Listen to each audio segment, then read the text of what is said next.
Le Sénégal, ses institutions, particulièrement l'État du Sénégal, ses plus hautes juridictions et les forces de défense et de sécurité devant la Cour pénale internationale. C'est une affabulation. C'est un coup d'éclat médiatique qui ne peut correspondre à aucune réalité.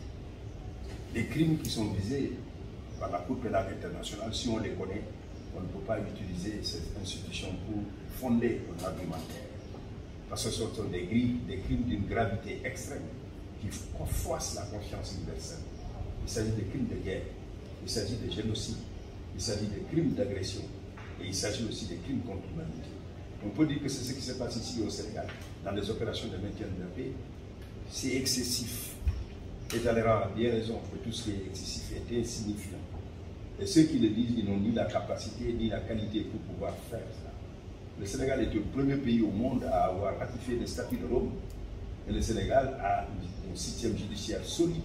Si on comprend la Cour pénale internationale, c'est une juridiction de dernier recours. On ne peut pas utiliser directement la Cour pénale internationale pour venir juger quelqu'un. C'est méconnaître les principes de la Cour. Et qui peut le faire? Ce n'est pas un individu. Le statut de Rome précise bien qui peut le faire. Ce qui peut le faire, c'est un État parti. Qui peut le faire, c'est le procureur. Qui peut le faire, c'est le Conseil de sécurité. Ce n'est pas un individu qui peut le faire, qui se décide que cela est possible.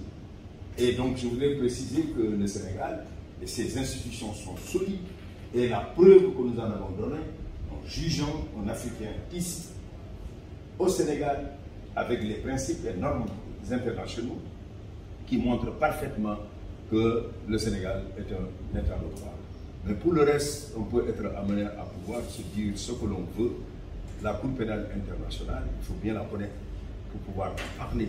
Et je pense que la manipulation a atteint son paroxysme, que de le dire. Mais on le comprend.